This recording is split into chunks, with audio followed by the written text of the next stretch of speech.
Welcome to the Fantasy Cycling Podcast, featuring your hosts, Grant Gardner and John Anderson.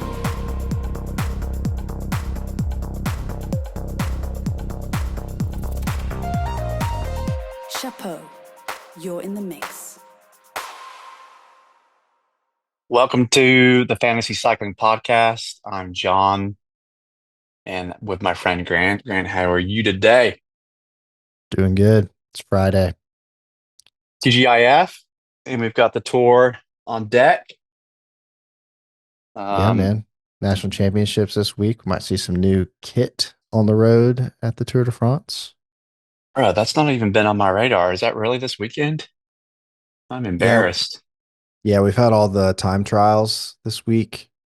The usual suspects. Remco won Belgium, Ghana won Italy. And then the road races will be popping off this weekend. Sick.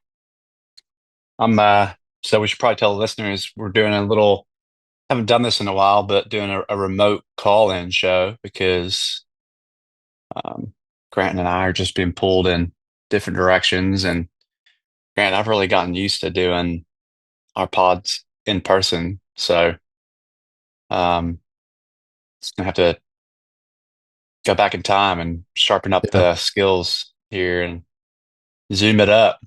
Yep. Long time host, first time caller. So we've got we've got John remote. I've got the fancy mic. John's got the AirPods, so hopefully we can normalize the audio. It'll all sound good on the back end, but I can hear you fine. So I'm Good. excited to get going and start chatting about the Tour de France a little bit. Yeah, Um, before we get into it, what do you want to look back a little bit at the tune-up races? Because I don't know if we've talked since the Tour de Suisse is concluded. yeah, the Tour de Suisse was really fun. João Almeida won the overall as we predicted. Won that final time trial stage. It was really just a uphill hill climb challenge, more so than a time trial. But he won that. He got behind the eight ball with UAE's tactics on stage one and the bad weather, but they recovered and he looked really good. And I think that's going to set up Pogacar well at the tour. Yeah. Kevin Vauquelin scoring the second most points at half the cost. Yep. I have no idea if he's going to be at the tour. Um, Yeah, I he's on suppose why not? Why wouldn't he be? he's on the provisional. He's on a French team that I think he won. Did he win stage three last year at the tour? Hmm. I'm gonna fact check that real quick. Um, no, I think Archaea B&B hotels, they're your typical breakaway stage hunter kind of team, and Yeah. this might be one of their last seasons. I think they're struggling with sponsorships, so they're either going to Mhm. get relabeled or shut down. So we'll see what happens there. I Yeah, heard an interview with Onley on another podcast, and he was talking about what his goals were going to be for the tour, and he's going to be looking at stage wins for the back half. Um, Grabbed 258 points in the Tour de Suisse, only 600 credits. So, Vacalon won stage two at the tour last year, and okay. Abrahamson was second on that stage.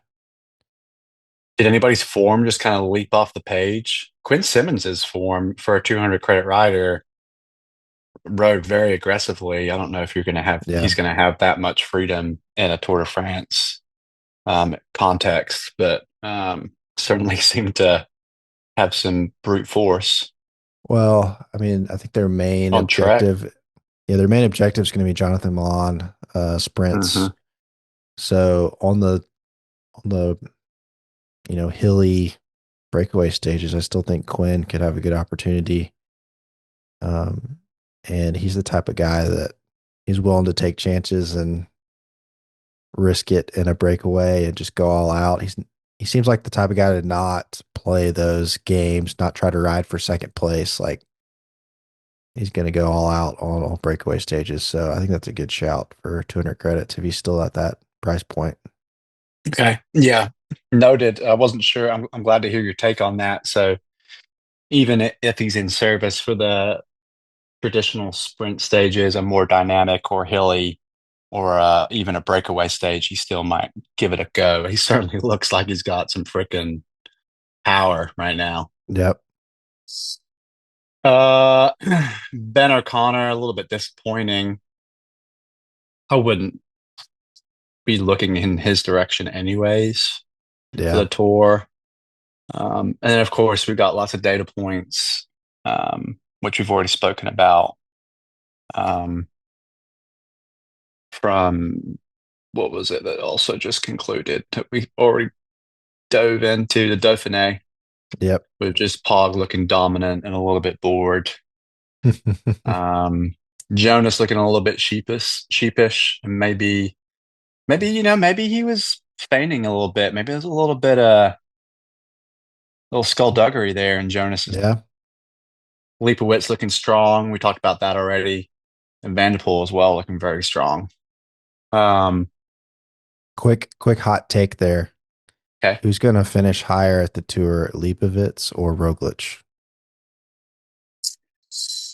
Um, Leipowitz. Yeah, I think that's my opinion That's as your well. hot take. Yeah. I stole your take. We were Yeah. texting about this earlier. Tell me why you think So that. I think he'll be okay without support, whereas it seems like Roglic might need more support when he's fighting Pogačar and Vingegaard. So I Mm, think Leipowitz can kind of hang mid pack and just survive the race that way. He also just looks to be in really good form. Roglic has been a little more concerning um, with DNF here or there, and he's still a great GC rider, but he just seems to be showing his age. mm. How very ageist of you. So turning, we want to turn back the clock. I don't know if you took a look at my best previous Yeah. Tour de France teams, but I went back to when the game started, all the way back to 2018, and Well, let me set uh, the stage for the listeners, Grant. Before because I don't want you just kind of swing right into this without laying the groundwork. I think what we wanted to do today is talk a little bit about past performance because it's a very helpful way to think through your strategy for Grand Tours. And so, um, as you're hearing this, Grant, I love this data that you pulled. As you're hearing this, what I want to talk about is what takeaways there would be as we select our teams for this year. So you went back to 2018. yep. Okay, So I what was think, your method? well, I just went back in the app and Hmm. kind of manually pulled the data, and then was just looking at how people, what they did in real life, and then what their performance was in the app. Um, which I think the game has evolved a little bit. I don't know if the youth classification used to be part of points. So some of these high scores in the past are pretty low. And you're also not seeing some of those youth riders on the best team because they weren't scoring points for youth. Yeah. But if you go back to the 2018 tour, uh, best team, Peter Sagan was the best rider and Geraint Thomas was there, about the same number of points. So you've got This the is the points. year. This is the year that Geraint Thomas won, right? Yeah. So I Hmm. think he won the stage on Alpe d'Huez that year and won the GC. And then Sagan won the points jersey. I think throughout his career, he won the points jersey like 7 times. Um, but it's a pretty interesting selection of riders. It's a lot of like older guys, Yeah. like Greg Van Dude, Avermaet, John Degenkolb, Dylan Groenewegen. Um, so people towards the end of their career, which Groenewegen's Gilbert. still riding, but it's it's not like the superstar roster apart from Sagan that we see these days. So I thought that was interesting. And Yeah, then also, Sagan was the only 1200 credit rider on that. So it's honestly, it just looks so evenly spread. I mean, it goes yep, 12, 1000, 8, 6, 4, 4, 2, 2, 2. yep. And then as you switch into 2019, that was when Bernal won. You see a little more like star power popping in. You've got three 1200 credit riders that year with Bernal, Alaphilippe, and Sagan. I think that was when Alaphilippe he led the race for like the first 12 or 14 stages and then ultimately lost it to Bernal in the mountains. Mm. Um, yeah, you And might even, similar to 18, there's really just one GC rider on this best team. yeah, Wouldn't you say? I mean, I guess I think Warren Bugill won the KOM that year in 2019. Leonard yep. Kamno would have been going for stages and breakaways. That was in his heyday. Yep. Yeah, Go ahead. Camna also finished on the best team in 2020, which was the beginning of the Pogacar era. But um, that was definitely Camna's peak around that time period. And was this was the year that the Alaphilippe held yellow for the first like five stages? No, that's what I was saying. I think he had it like most of the race and then lost it in the Yeah, mountains at the end of Bernal. I don't think that's right. Bernal didn't wear yellow until stage 21. Um, and I can't remember if it changed hands from Alaphilippe to somebody else during that time period. It probably did. Um, so looking, yeah, at 2020, only A good year. 10.1% of users picked Pogacar. How the times have changed. So he was 1,200 credits that year because I mean he'd done so well at the Vuelta in 2019, and then comes on to his first tour, wins that. Oh 758 points, dude. yeah, so he was doubling up on youth. Roglic did Yeah. not have that advantage. So Roglic only had 488 points, and then Sam Bennett, green jersey, was there at 388 points. Another a few like crazy picks here. So Mark Hershey, only 2% Yeah. selected him. That And was that a was his, breakout year for him. yep. And I feel like that started a trend of guys you haven't really heard of having these amazing grand tours. And once they get one stage win, they get two or they get three. So Hershey did it. Michael Storer did it at the Vuelta. Derek G did it. I can't remember if it was at the Giro or the Tour where G won two or three stages. Mm. And G has turned into a GC rider after that performance. And I think Michael Storer is well on his way. Um, and then you've got a smattering of French. Yeah, four. Yeah. So that was, That's more than a smattering, sir. Got four yeah. Frenchmen and two Slovenians and an Yeah. Irishman. Sam So Bennett. that 2020 tour was really the watershed moment, I think, in the game where you've got this just extreme amount of star power at the top, and you will not win if you don't pick that single rider. Mm. Um, Two and years in a so, row where the best team has three. So 2019, beginning of 2019, and then on in 2020. 2 years in a row where there's the best team has three 1200 credit riders on it. Um, yep. And then 2021 was the same kind of deal where it was Vingegaard's debut, and only 2.1% of users selected Jonas. And that was when he finished second to Pogacar. Cavendish's revival, he was 600 credits and he scored 364 points. And then you've got guys like Uran and O'Connor that are up there on GC and mountains.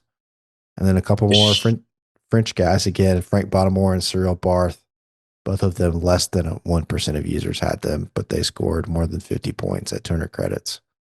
Don't forget Wout van Aert um, featuring there.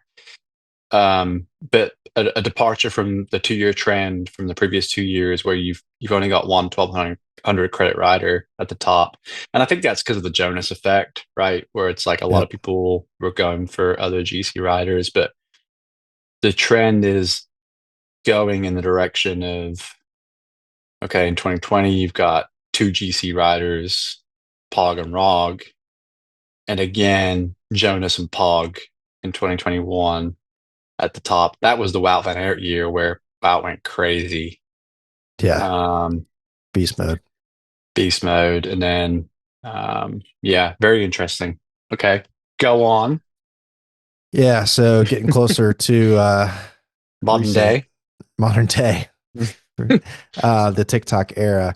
Um, Pogača in 2022. This is going to be potentially the best performance we'll see until another person comes Era. onto the stage. But like he scored 942 fantasy points in 2022. 84% of people took him. Yeah, I don't know how you can score more points than that. Nearly broke the 1,000 point mark. I don't know if another rider's going to do that. That is eligible for youth and is going to win GC. I think it's going to be a while until we see somebody else do that. Vingegaard still there. Van Aert again. And then you've got those breakaway guys, and then a few older dudes like Louis Minkes or Simone Geschke that really dominated breakaways. Um, And then a value pickup. 14% of people were on him, but Bubba Youngles that year for 200 credits with 96 points. yeah, I think he finished like 12th on GC that year. It's wild. Um, but it's interesting. You get to that 200 credit category and you're kind of struggling to find talent. So you go to these old veterans that just, they're on a weak team, but they're a strong rider like Louis Minkes, and 30.3% of users had him at 200 credits. Hmm. Because he's just, at that time, he was kind of a guaranteed Grand Tour top 10, maybe kind of like a Damiano Caruso was at one point. Um, Hmm. so I think that was interesting. And then we get to, More people took Wout that year than they took Jonas. uh, yeah, It's interesting. But you're yeah, still a top heavy, you're a top heavy roster there with, you really can't mess on those the Pog Jonas Wout yeah, stack. All right, 2023. yeah. So same old story. Pog and Jonas at the top. C Rod entered the picture, and then another interesting note. So Abrahamson was 200 credits, and most people remember him from last year, but actually in 2023 he was on the best team.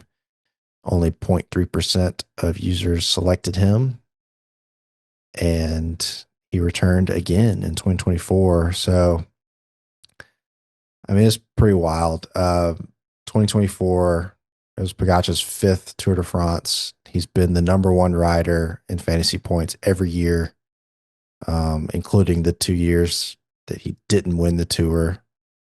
Mhm. Um, even though Jonas won the Tour those years, he did not score as many points as Pogacar.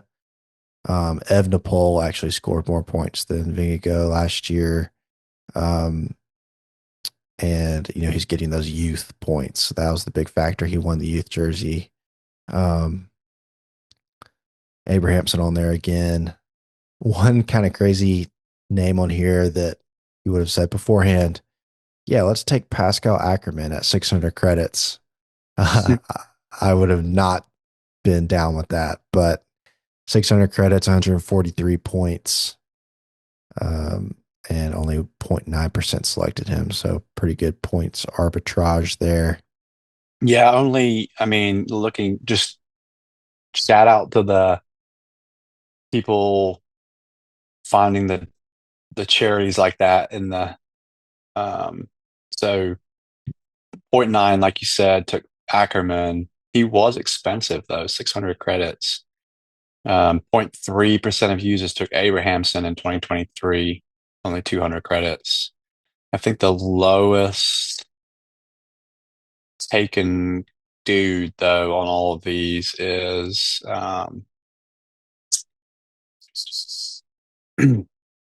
Frank Bonamar from Yeah. B&B Hotels in 2021. 0.2% users took him with 69 points. Nice. Nice. Uh, I think, yeah, that's the gold, right? Is like, how can you find that guy that's 200 credits that no one else believes in, and it's just going to score you a ton of points? Because we run into this dilemma all the time, right? Where we end up picking the same people, Mm. and we're both going to pick Pagacha and probably Vingegaard this year, right? Um, then it's like, how do you differentiate yourself on the tail end of like those cool 200 to 400 to 600 credit riders? It's tough. I mean, I'm looking less even at the names. I mean, yeah, 2024, there's three GC riders, Remco, Pog, Jonas. I mean, I'd almost just do that again. And then you're really winning in the paint. Trying to take that. And we're in the 6,000 credit era though. So thank you, fantasy app. Yeah, that's a good point too. Is last year we went up to 6,000 credits for Grand Tours, so that budget is still in play this year. Yeah, it's going to be hard not to go with uh Pogacha, Jonas, and Remco. I mean, Yeah, I like to pay attention to the makeup of or the trending of like the spend. So I think you can feel comfortable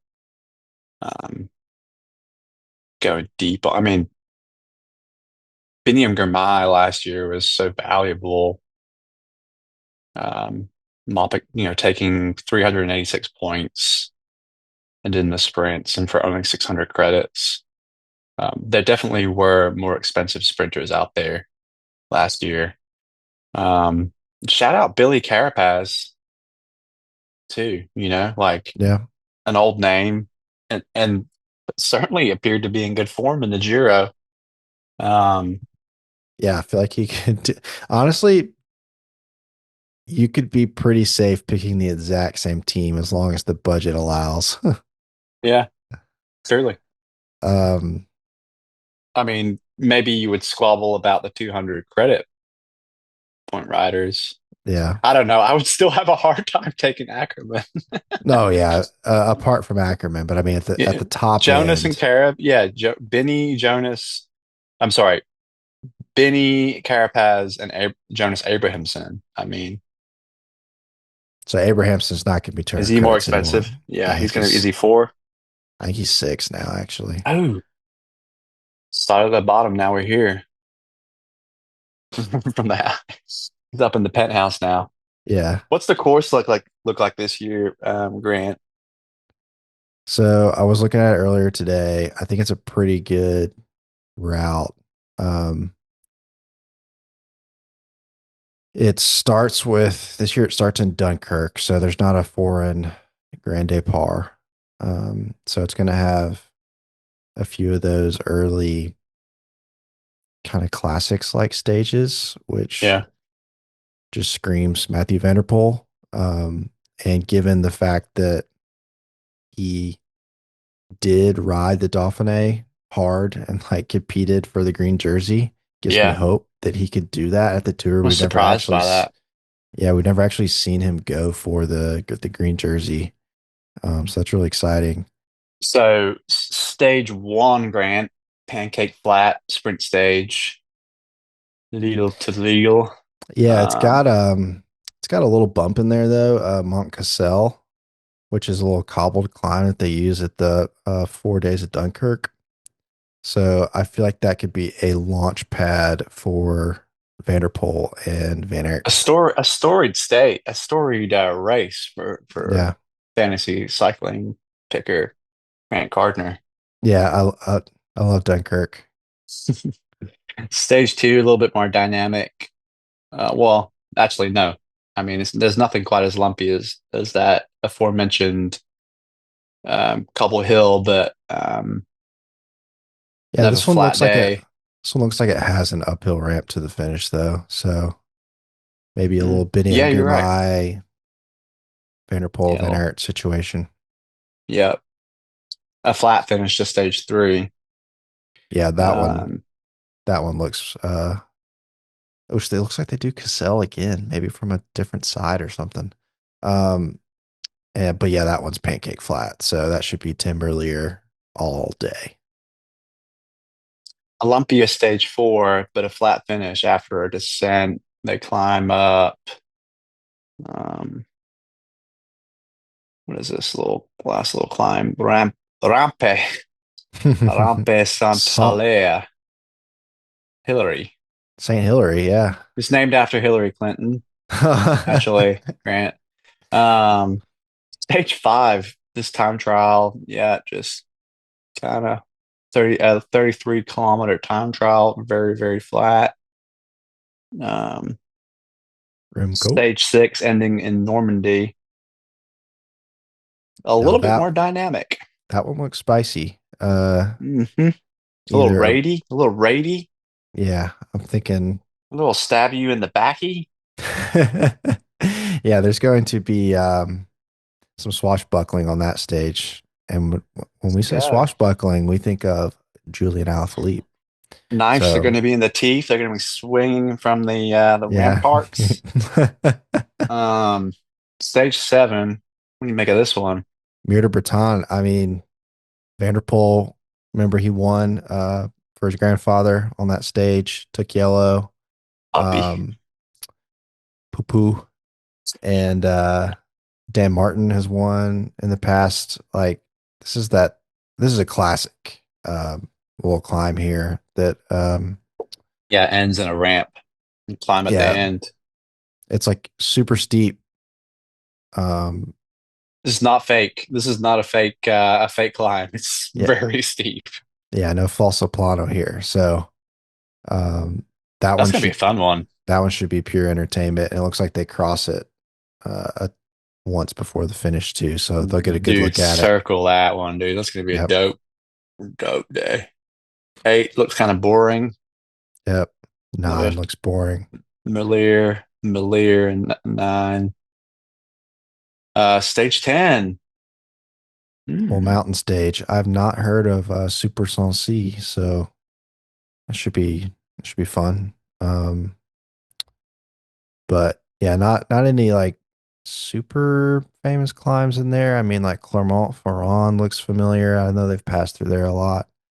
Um, but yeah, no like super name brand climbs on that one. Stage 11, Toulouse looks like another kind of breakaway day. A flat Um, finish, but with some three climbs and descents leading into it right there at the end. Could be a breakaway. yeah. Stage 12, fireworks. It's going to finish on Autocam. Little I think GC that's, sort out. This might be the first up. Well, I don't know. I mean, today's era, you might see a bit of a GC sort out, maybe on a 10. Um, yeah, I mean, yeah, we're you're going to, big boys. You're hitter. You're gonna have a proper sort out on 12, aren't you? yeah, this one's going to be wheat from the shaft on this one. So, we'll, uh, we'll definitely have a good indication of where things are headed at the end of stage 12. And then they have to show up for a mountain time Still, trial on stage 13 at Paragould. So that'll be fun too. only 10 Ks, but up a ramp. Yeah. So Another little bit of a sort out there.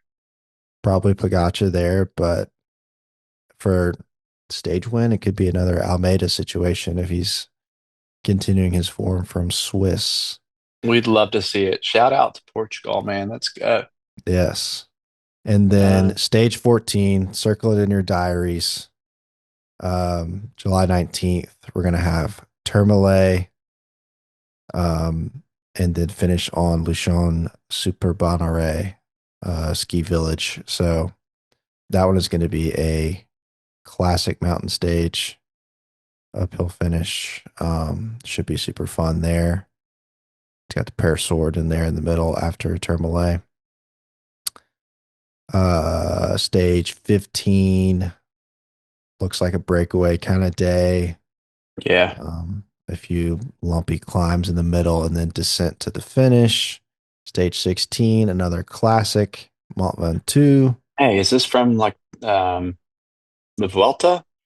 The Yeah, Vuelta it's stage? like pancake flat and then at the very end, Ventoux. So this one's gonna be fun because you're gonna have like your randos like Magnus Cort Nielsen that are gonna be in the breakaway all day, just trying to Yeah. like get as far ahead as they can before they get to Ventoux to see if they can just survive. And they won't because Pogacar's not gonna let that happen. Um, Stage 17, probably a breakaway day as well. Flat finish, but some Cat 4 The sorting climbs out. in Yeah. Cat between. Force in the middle. Stage 18 looks really good. We've got Col de Madeleine, uh, 4 category climb.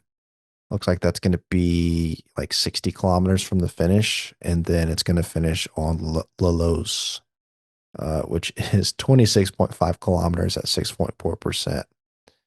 Up to Courchevel. So that's going to be a great stage as well. Stage 19, Le Plan or category finish. They're going to have Col de Prix, Gourmet de Roselon. Another day of classic French climbing.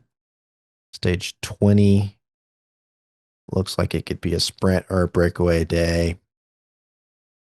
And then a very interesting conclusion to this year's tour. They're going to finish in Paris. They're back to Paris after finishing in Nice last year. Yeah. But They're it not, are is they not, they are finishing on the shops. they are, but they've added 3 ascents of the Montmartre climb that they did at the Olympics, Oh, up to Sacre Coeur. So they're going to do that 3 times before the finish, instead of just having the traditional flat circuit. I like that actually. So it shouldn't be enough to like really mix things up GC wise, but it's enough to be a little bit of fly in the ointment where it's like, I actually have to stay awake for the end. You can't just coast and have your champagne I flutes. don't like that. I don't like that. You like the I, I, pageantry, don't you? I like the pageantry. I like let them enjoy it. Yeah. Um, and hopefully it won't be ridden that way.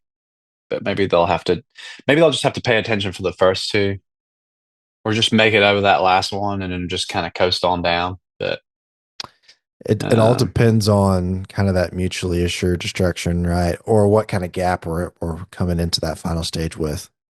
But it's like if the only it'll be people significant. if the only people at play are Pogacar and Jonas, Yeah, then it'll be honored. yeah, are they going to honor it, or It will. is Jonas going to go on a flyer? I don't know. But Nah, you also got where Pogacar's like, I want to try and win stage 21. He's going to try and do that. So it spoils it for the sprinters, that which I is think one. that's more likely. I think that's more likely. Yeah. And But it but would it would definitely, are we going to see sprinters dropping out? Because they're like, well, what's the point of trying to get to stage 21 if I don't even know if I'm going to have a shot at victory? I don't think you will. It's the tour, and they've got a shot. It's not hard enough to eliminate their chances. Yeah. But your point is valid. Um, well, this has given me a lot to think about. I think we've got a lot more to cover as we roll out our pre Tour de France programming. Next week we'll get together. I think the roster is almost all of them finalized, Grant. So we'll be able to do our more traditional kind of look through the teams and such. Yeah, a lot of announcements today. So I think in the next couple of days we'll be closer to complete. We'll start without whether or not EF has theirs in. It's been a rough season for me. I need to get my groove. Stella needs to get her groove back. The tour traditionally has been my stomping ground, man. You know, I usually Yeah. take the pot. I usually take the pot in the tour, but you've been Yep. whipping me up this year. And so we'll get together and look at the teams. We'll discuss the rosters. We'll think about the vibes. We've gone data heavy. We've looked at the facts. We've looked at the parkour. Now it's time to get silly. It's all about the heart. So let's do that as we regroup. And as always, you can follow us on Instagram. Grant's gonna, if he hasn't already, put out a lot of these this data that he's mined on Instagram at the handle listen number 2 FCP. We're also on X under the same handle. And you can find us on YouTube as well, audio only if you prefer to take in your podcasts and such on YouTube. And we're going to try and keep the Tour de France material rolling and cover our reactions as the race goes on, and talk about all things fantasy. So thanks for listening, and we'll talk to you again soon. Thanks, Grant. See ya.